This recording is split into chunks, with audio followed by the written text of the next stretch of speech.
সম্মানিত দর্শক শ্রোতা, পরম সৃষ্টিকর্তা যিনি অসীম দয়ালু, শুরু করছি তার নামে।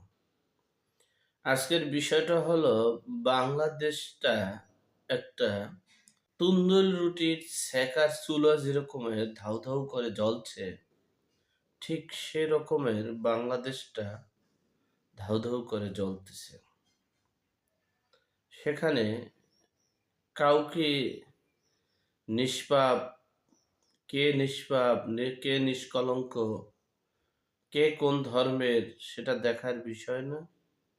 এই আগুনে জ্বলে পুড়ে ছারখার হতে যাচ্ছে। আমরা ৫ই আগস্টের পর যে স্বপ্ন দেখেছিলাম, সে স্বপ্নটা হচ্ছে, এদেশে একনায়কতন্ত্র থাকবে না, এদেশে পরিবারতন্ত্র থাকবে না, এদেশে ন্যায় বিচার প্রতিষ্ঠিত হবে, এদেশে প্রতিহিংসার রাজনীতি থাকবে না, এদেশে জোর জুলুম অত্যাচার থাকবে না এবং নিত্য পণ্যের দ্রব্যমূল্যের ঊর্ধ্বগতি লাগাম হবে, দেশের মানুষের জনজীবন নিরাপত্তা থাকবে। সেই প্রত্যাশাই আমরা করছিলাম, কিন্তু বাস্তব চিত্রটি হলো তার প্রত্যেকটাই সেক্টরে তার বিপরীতমুখী। আজকের পত্রিকায়ও এসেছে, মানুষের জনজীবনের নিরাপত্তাহীনতায় ভুগছে। বলছেন চরমোনাই পীর সাহেব ফজলুল করিম। বাংলাদেশে নির্বিচারে হত্যা, গুম, রাহাজানি চলছে, চাঁদাবাজি চলছে। এই যে একটা অরাজকতা, এটা আমরা চাইনি। আমরা বর্তমান সময়ের আলোচিত সমন্বয়কারী বৈষম্য বিরোধী ছাত্রদের কাছে আমাদের প্রত্যাশা ছিল, যারা প্রত্যক্ষভাবে অপরাধের সাথে সম্পৃক্ত, সেটা যে সময় হোক না কেন, ৫ই আগস্টের পর থেকে, এবং যারা সরকারি দায়িত্বে আছেন, সকলের বিচারের আওতায় যদি আনা যেত, ন্যায় বিচার প্রতিষ্ঠা করা যেত, তাহলে এই আলোচিত সমন্বয়কারীরা, বৈষম্য বিরোধী ছাত্ররা দেশের জনগণের মাথার মুকুট হয়ে থাকতে পারত। কিন্তু দুঃখের বিষয়, তারা শুধু প্রতিহিংসা পরায়ণ হয়েছে, তারা শুধু প্রতিশোধ পরায়ণ হয়েছে, তারা রাজনৈতিক দলের মদদে চলে যাওয়ায় এক এক সময় এক এক রাজনৈতিক দলের শরণার্থ হয়ে দেশের ভাবমূর্তি ক্ষুণ্ণ করছে।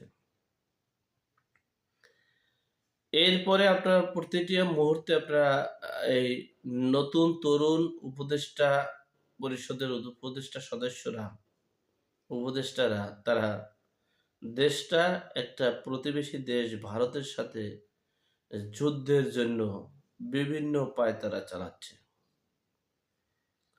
এতে দেখা গেছে ভারতের চেয়ে আমাদের ক্ষতি সবচেয়ে বেশি।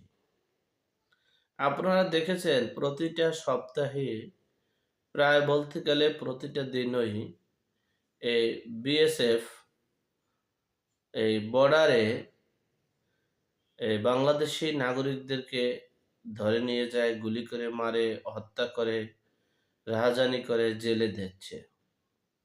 কি কারণে? এটা শুধু আমাদের ব্যবহারের কারণে। আমরা বলেছিলাম ভারতকে বয়কট করব, আমরা শাড়ি পরিয়ে ভারতকে বয়কট করেছি, চাদর পরিয়ে বয়কট করেছি।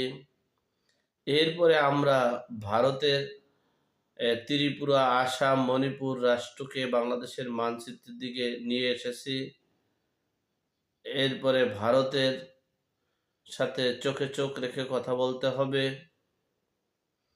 বিভিন্ন উস্কানিমূলক বক্তব্যের কারণে ভারত সেটাকে মিডিয়া এবং শুভেন্দু যা বলছে, তার প্রত্যেকটা কাজ কিন্তু তারা অপ্রকাশ্যে করে যাচ্ছে।